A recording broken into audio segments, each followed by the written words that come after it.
السلام علیکم ورحمۃ اللہ وبرکاتہ۔ عزیز طلبہ،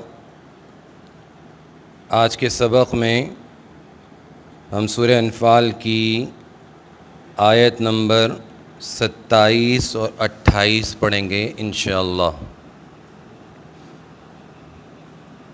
یہ آپ کی کتاب میں صفحہ نمبر 18 پر موجود ہے۔ تو شروع کرتے ہیں۔ اعوذ باللہ من الشیطان الرجیم، بسم اللہ الرحمن الرحیم۔ یا ایہا الذین آمنوا لا تخونوا اللہ والرسول وتخونوا اماناتکم وانتم تعلمون واعلموا انما اموالکم واولادکم فتنہ وَأَنَّ اللَّهَ عِندَهُ أَجْرٌ عَظِيمٌ۔ صدق اللہ العظیم۔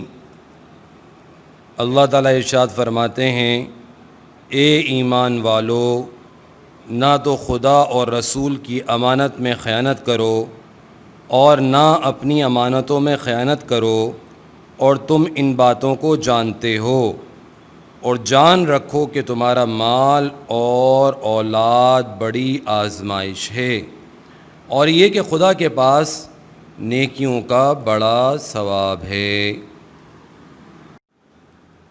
عزیز طلبہ، قرآن کریم کی آیات اور ان کا ترجمہ آپ کے سامنے پیش کیا، اب ان کی تفسیر آپ کے سامنے پیش کرتے ہیں، لیکن اس سے پہلے تھوڑا سا پچھلے سبق سے اس کو جوڑ لیں اور ذہن میں رکھیں کہ پچھلے سبق کی جو آخری آیت تھی، وَاذْكُرُوا اِذْ أَنْتُمْ قَلِيلٌ مُسْتَضْعَفُونَ فِي الْأَرْضِ، تو اس میں اللہ تعالیٰ نے صحابہ اکرام کو مخاطب کر کے، مسلمانوں کو مخاطب کر کے یہ فرمایا تھا کہ دیکھو اس وقت کو یاد کرو جو تم زمین میں یعنی مکہ میں کمزور تھے، تعداد میں بھی کم تھے، قوت میں بھی کم تھے، لیکن اللہ تعالیٰ نے مدینہ منورہ میں جگہ دی، طاقت دی، پاکیزہ رزق دیا، تاکہ لعلکم تشکرون، تاکہ تم شکر ادا کرو۔ اور حقیقی شکر عزیز طلبہ یہی ہے کہ اللہ تعالیٰ کے احکامات کو حضور اقدس صلی اللہ علیہ وسلم کے طریقوں کے مطابق پورا کرنا، یہ حقیقی شکر ہے۔ زبانی شکر وہ بھی ایک قسم ہے، لیکن حقیقی شکر یہی ہے کہ اللہ تعالیٰ کے احکامات کو پورا کیا جائے۔ چنانچہ آیت نمبر 27 میں، یعنی آج کے سبق کی جو پہلی آیت ہے، اس میں اللہ تعالیٰ نے حکم دے دیا مسلمانوں کو کہ امانت میں خیانت نہ کریں، نہ تو اللہ اور اس کے رسول صلی اللہ علیہ وسلم کے حقوق کے حوالے سے خیانت کریں، اور نہ ہی آپس کے حقوق کے معاملے میں خیانت کریں، اس سے بچیں۔ وَأَنْتُمْ تَعْلَمُونَ، یہ بتلا دیا کہ تم تو خیانت کی برائی اور اس کے وبال کو جانتے ہی ہو، تو پھر اگر اس کے اوپر عمل کرو گے یعنی خیانت کرو گے تو یہ تو کوئی عقل مندی کی بات نہیں ہے کہ آدمی جانتا بھی ہو کہ اس کا نقصان کیا ہے، پھر وہ اس نقصان دہ چیز کو اختیار کرے، یہ عقل مندی کی بات نہیں ہے، لہٰذا اس سے بچنا چاہیے۔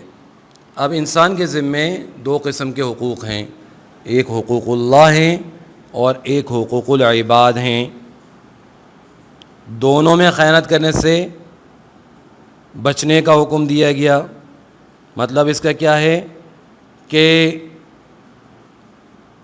اللہ تعالیٰ کا حق ہی ادا نہ کریں، یا اس میں کوئی کوتاہی ادا کریں، کوئی کوتاہی کر کے ادا کریں۔ اسی طرح بندوں کے حقوق یا تو ادا ہی نہ کریں یا اس میں کوئی کوتاہی کریں۔ اچھا، ہمارے یہاں خیانت یا امانت، بلکہ یوں کہنا چاہیے کہ امانت کا مفہوم یہ ہے، یہ عمومی طور پہ مشہور ہے کہ جی کسی نے کسی کے پاس کوئی چیز رکھوائی امانتاً، چاہے وہ رقم ہو گئی یا کوئی اور قیمتی چیز ہو گئی، تو اب جس کے پاس رکھوائی ہے وہ اس کی حفاظت کرے اور اس کو نہ اپنے استعمال میں لائے نہ کسی دوسرے کو دے، بلکہ جب بھی یہ امانت رکھوانے والا اس سے مانگے تو اس کو واپس کر دے بس۔ ہمارے یہاں عام طور پر امانت صرف اسی کو سمجھا جاتا ہے، لیکن عزیز طلباء، امانت کا مفہوم اس سے کہیں زیادہ وسیع ہے، اور وہ کیا ہے کہ اللہ اور اس کے رسول صلی اللہ علیہ وسلم کے احکامات کو صحیح طریقے سے ادا کرنا، یہ بھی امانت میں داخل ہے۔ اور اگر ایسا نہیں کیا، یعنی اللہ تعالیٰ نے جو فرمایا یا تو اس کو پورا ہی نہیں کیا یا پھر اس حکم کو نبی کریم صلی اللہ علیہ وسلم کے طریقے کے مطابق ادا نہیں کیا، تو یہ بھی خیانت ہے۔ ایسے ہی اللہ تعالیٰ نے جو نعمتیں عطا فرمائی ہیں ان کو صحیح طریقے پر استعمال کرنا، جو جائز ہے اس پہ استعمال کرنا، یہ امانت ہے۔ اور اگر ناجائز طریقوں میں استعمال کریں گے تو پھر یہ خیانت ہوگی۔ جیسے اللہ تعالیٰ نے ہمیں زبان دی ہے، تو بھائی اس زبان کو کس کے لیے استعمال کریں؟ اللہ تعالیٰ کی بڑائی کے لیے، حضور اقدس صلی اللہ علیہ وسلم کی تعریف کے لیے، دین کی اشاعت اور ترویج کے لیے، تبلیغ کے لیے، قرآن کریم کی تلاوت کے لیے، اللہ کے ذکر کے لیے، اچھی باتیں دوسروں کو بتلانے کے لیے، خیر کی بات کرنے کے لیے، وغیرہ وغیرہ۔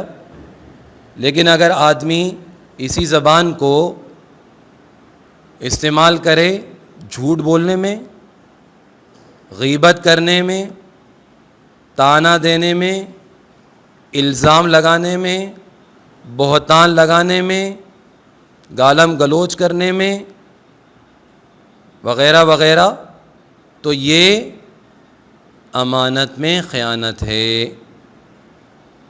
آپ ایسے ہی دیگر نعمتوں کو اسی پر قیاس کر لیں، آنکھ کی نعمت، کان کی نعمت، دماغ کی نعمت، عقل کی نعمت، سمجھ بوجھ کی نعمت اور دیگر نعمتیں، ان سب کو اسی ایک مثال پر قیاس کر لیں۔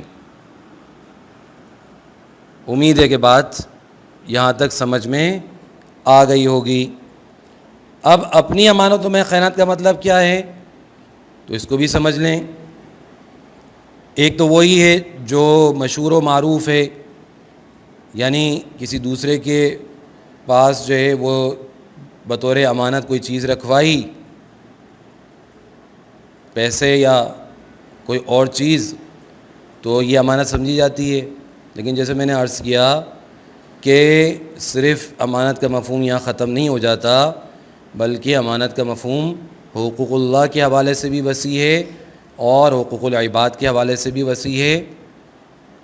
ایک تو امانت کا مفہوم یہی ہو گیا، دوسرا یہ کہ کسی مومن کا کوئی راز، کسی نے آپ سے کوئی راز کی بات کہی، اپنے دل کی بات کہی، اور آپ کو اپنا مخلص سمجھا، اپنا دوست سمجھا، اور اپنے دل کی بات آپ کو بتلا دی جو کسی دوسرے کو نہیں بتلانا چاہتا تھا، تو اب یہ راز ہے اور یہ امانت ہے۔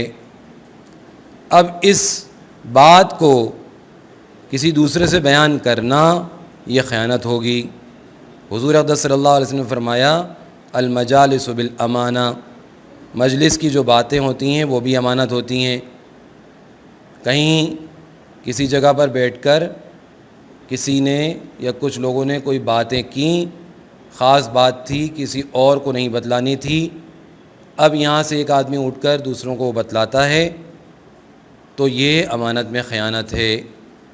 ہاں، یہ ایک بات سمجھنی چاہیے کہ کسی آدمی نے کسی کو نقصان پہنچانے کے لیے کوئی بات کی تھی، یا کچھ لوگوں نے مشورہ کیا تھا کسی کو قتل کرنے کا، کسی چوری کا، کسی ڈاکے کا، یا کسی اور طرح سے کسی کو نقصان پہنچانے کا، تو پھر یہاں سے اٹھ کر ان میں سے کوئی آدمی کسی اس شخص کو جا کے بتلا دیتا ہے یا قانون نافذ کرنے والوں کو بتلا دیتا ہے تو پھر یہ امانت میں خیانت نہیں ہوگی۔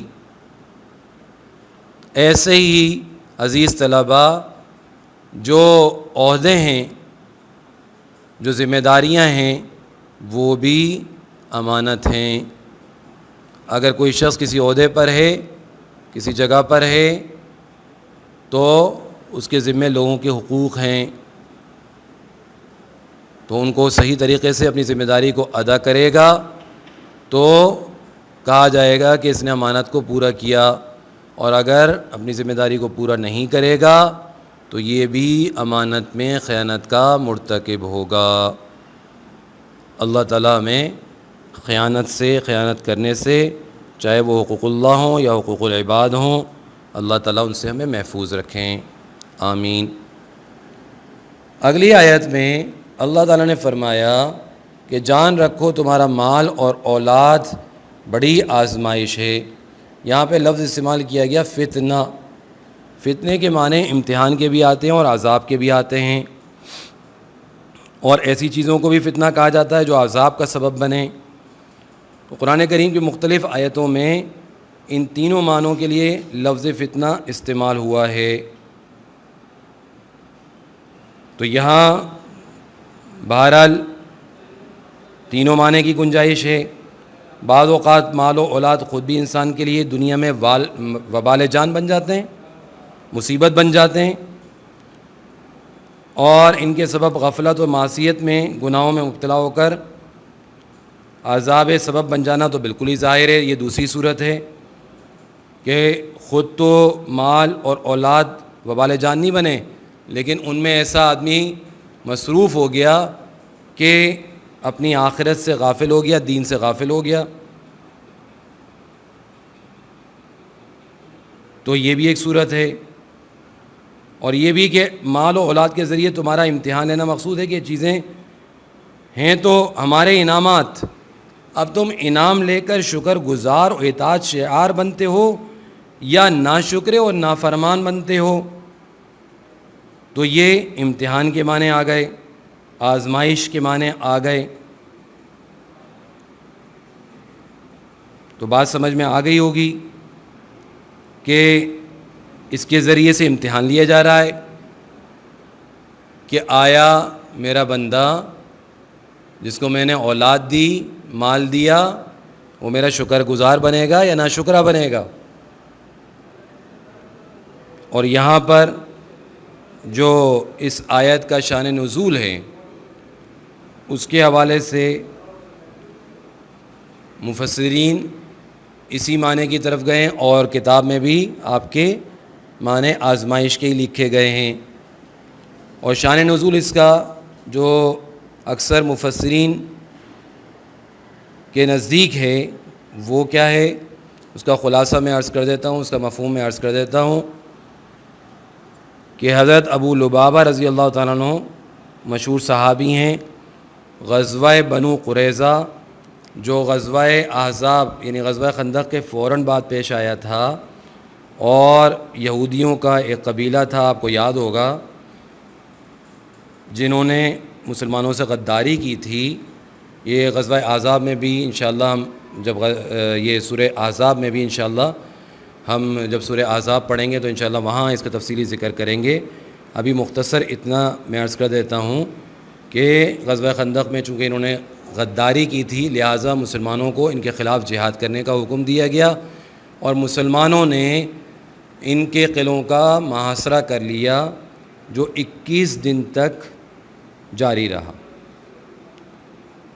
آخر میں انہوں نے شام چلے جانے کی درخواست کی حضور صلی اللہ علیہ وسلم سے، لیکن آپ نے قبول نہیں فرمایا، بلکہ ارشاد فرمایا کہ اس صلح کی صرف یہ صورت ہے کہ حضرت سعد بن معاذ تمہارے بارے میں جو کچھ فیصلہ کریں اس پر راضی ہو جاؤ۔ انہوں نے درخواست کی سعد بن معاذ کی بجائے ابو لبابہ کو یہ کام دیا جائے، کیونکہ حضرت ابو لبابہ کے اہل و عیال اور جائیداد بنو قریظہ میں تھے، تو اس کی وجہ سے ان کا خیال یہ تھا، یہودیوں کا خیال یہ تھا کہ وہ ہمارے معاملے میں رعایت کریں گے۔ تو حضور صلی اللہ علیہ وسلم نے اتنا کیا ان کی درخواست پر کہ حضرت ابو لبابہ کو بنو قریظہ بھیج دیا بات کرنے کے لیے. تو بنو قریظہ میں جب حضرت ابو لبابہ گئے تو وہاں لوگ جو ہے ان کے گرد جمع ہو کے رونے لگے اور پوچھا کہ اگر ہم یہ قلعے چھوڑ دیں تو ہمارے معاملے میں کچھ نرمی حضور صلی اللہ علیہ وسلم فرمائیں گے. تو ابو لبابہ کو معلوم تھا کہ ان کے معاملے میں نرمی برتنے کی رائے نہیں ہے. تو انہوں نے ان لوگوں کے رونے پیٹنے سے کچھ وہ متاثر ہو گئے اور زبان سے تو کچھ نہیں کہا، لیکن گردن پہ گلے پہ جیسے ہاتھ پھیرتے ہیں تلوار سے گلا کاٹا جاتا ہے، خنجر سے چاقو سے گلا کاٹا جاتا ہے، ایسے ہاتھ پھیر کے اشارہ کر دیا کہ ذبح کیے جاؤ گے، مارے جاؤ گے. وہاں سے اب چونکہ ان کی جو ہے اہل و عیال وغیرہ جو ہے وہاں پر تھے، کچھ رشتہ دار تھے، تو یہ کام تو کر گزرے، لیکن جیسے ہی وہاں سے نکلے تو بہت رنج ہوا، بہت افسوس ہوا، صدمہ ہوا کہ میں نے یہ کیا کیا. حضور اقدس صلی اللہ علیہ وسلم کے راز کو فاش کر دیا، خیانت کی.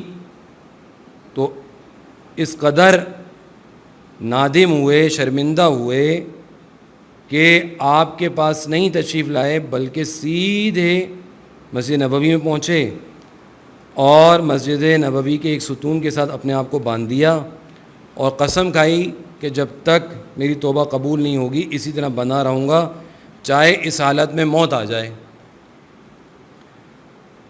چنانچہ 7 روز مکمل اسی طرح بندے کھڑے رہے.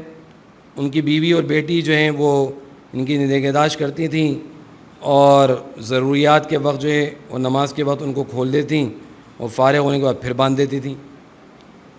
اچھا، حضور اقدس صلی اللہ علیہ وسلم چونکہ بنو قریظہ کا محاصرہ چل رہا تھا اس لیے وہاں تشریف فرما تھے مسلمانوں کے لشکر کے ساتھ، اور ادھر ابو لبابہ جو ہے وہ بغیر کچھ کھائے پیے ادھر مسجد نبوی کے ایک ستون سے بندھے ہوئے تھے، یہاں تک کہ بھوک پیاس سے نڈھال ہو کر ان کے اوپر غشی بھی طاری ہو جاتی، بے ہوشی کی کیفیت ہو جاتی. رسول کریم صلی اللہ علیہ وسلم کو جب اس کی اطلاع صحابہ نے دی تو فرمایا کہ اگر وہ میرے پاس شروع میں ہی آ جاتے تو میں ان کے لیے استغفار کرتا اور اللہ تعالیٰ جو ہے وہ ان کی توبہ قبول کر لیتے. لیکن اب چونکہ وہ یہ کام کر گزرے ہیں تو اب توبہ کی قبولیت کا انتظار ہی کرنا ہوگا. چنانچہ 7 روز کے بعد یہ آیتیں آپ صلی اللہ علیہ وسلم پر ان کی توبہ قبول ہونے کے متعلق نازل ہوئیں. بعض حضرات نے ان کو خوشخبری دی اور کھولنا چاہا، مگر انہوں نے کہا کہ جب تک خود حضرت صلی اللہ علیہ وسلم مجھے نہیں کھولیں گے میں کھلنا پسند نہیں کروں گا. چنانچہ آپ صلی اللہ علیہ وسلم جب فجر کی نماز کے وقت مسجد میں تشریف لائے تو اپنے دست مبارک سے ان کو کھولا. تو یہ شان نزول ہے اس آیت کا. آیت مذکورہ میں جو خیانت کرنے اور مال و اولاد کی محبت سے مغلوب ہونے کی جو ممانعت کا ذکر آیا ہے اس کا واقعہ یہ ہے، لیکن یہ سب کے لیے عام ہے، حکم عام ہوا کرتا ہے، حکم عام ہوا کرتا ہے کہ بھئی مال و اولاد کی محبت میں کسی قسم کی کوئی خیانت نہ کرو. اور یہ جو ستون ہے اس کے متعلق بھی میں عرض کر دوں کہ مسجد نبوی کا وہ حصہ جس کو ریاض الجنہ کہا جاتا ہے وہاں پر یہ ستون اب بھی موجود ہے.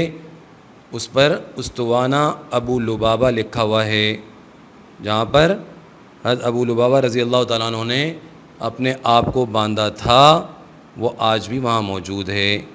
اللہ تعالیٰ مجھے اور آپ کو وہاں لے جائے اور نماز پڑھنے کی سعادت اور دعا کرنے کی اور اپنا ذکر کرنے کی سعادت اس جگہ ہمیں نصیب فرمائے. آمین. السلام علیکم ورحمۃ اللہ وبرکاتہ.